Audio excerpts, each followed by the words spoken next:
श्रीमद् भगवद् गीता यथारूप 1.1 धृतराष्ट्र उवाच धर्मक्षेत्रे कुरुक्षेत्रे संवेता युयुत्सवः मामकाः पांडवाश्चैव किम कुर्वत संजय 1.1 धर्मभूमि कुरुक्षेत्र में युद्ध की इच्छा से एकत्र हुए मेरे तथा पांडु के पुत्रों ने क्या किया।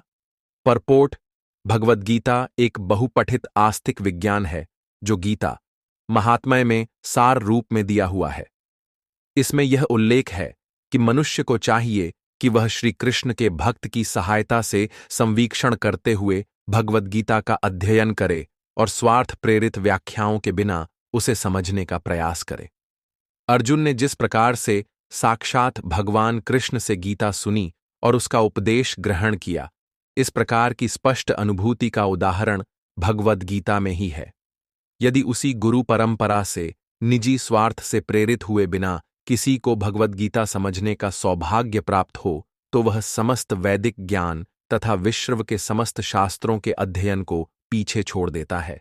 पाठक को भगवद्गीता में न केवल अन्य शास्त्रों की सारी बातें मिलेंगी अपितु ऐसी बातें भी मिलेंगी जो अन्यत्र कहीं उपलब्ध नहीं हैं। यही गीता का विशिष्ट मानदंड है। स्वयं भगवान श्री कृष्ण द्वारा साक्षात उच्चरित होने के कारण यह पूर्ण आस्तिक विज्ञान है। महाभारत में वर्णित धृतराष्ट्र तथा संजय की वार्ताएं इस महान दर्शन के मूल सिद्धांत का कार्य करती हैं। माना जाता है कि इस दर्शन की प्रस्तुति कुरुक्षेत्र के युद्ध स्थल में हुई जो वैदिक युग से पवित्र तीर्थ स्थल रहा है। इसका प्रवचन भगवान द्वारा मानव जाति के पथ प्रदर्शन हेतु तब किया गया जब वे इस लोक में स्वयं उपस्थित थे। धर्म क्षेत्र शब्द सार्थक है क्योंकि कुरुक्षेत्र के युद्ध स्थल में अर्जुन के पक्ष में श्री भगवान स्वयं उपस्थित थे। कौरवों का पिता धृतराष्ट्र अपने पुत्रों की विजय की संभावना के विषय में अत्यधिक संदिग्ध था। अतः इसी संदेह के कारण उसने अपने सचिव से पूछा। उन्होंने क्या किया? वह आश्वस्त था कि उसके पुत्र तथा उसके छोटे भाई पांडु के पुत्र कुरुक्षेत्र की युद्ध भूमि में निर्णयात्मक संग्राम के लिए एकत्र हुए हैं। फिर भी उसकी जिज्ञासा सार्थक है।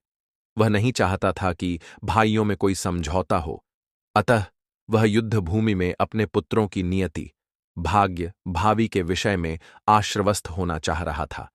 चूंकि इस युद्ध को कुरुक्षेत्र में लड़ा जाना था, जिसका उल्लेख वेदों में स्वर्ग के निवासियों के लिए भी तीर्थ स्थल के रूप में हुआ है, अतः धृतराष्ट्र अत्यंत भयभीत था कि इस पवित्र स्थल का युद्ध के परिणाम पर न जाने कैसा प्रभाव पड़े।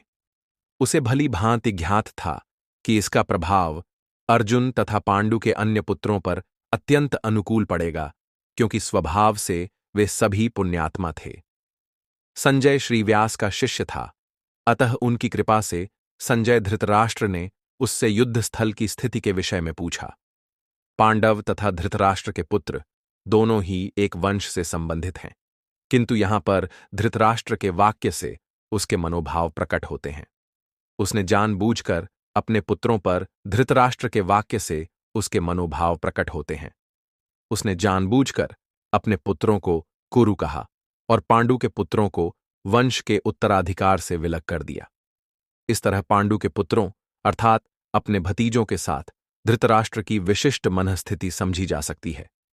जिस प्रकार धान के खेत से अवांछित पौधों को उखाड़ दिया जाता है, उसी प्रकार इस कथा के आरंभ से ही ऐसी आशा की जाती है कि जहां धर्म के पिता श्री कृष्ण उपस्थित हों, वहां कुरुक्षेत्र रूपी खेत में दुर्योधन आदि धृतराष्ट्र के पुत्र रूपी अवांछित पौधों को समूल नष्ट करके युधिष्ठिर आदि नितांत धार्मिक पुरुषों की स्थापना की जाएगी।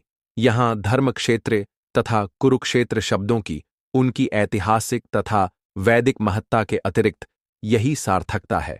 यह श्लोक महाभारत के युद्ध के संदर्भ में धृतराष्ट्र और संजय के संवाद का प्रारंभिक अंश है।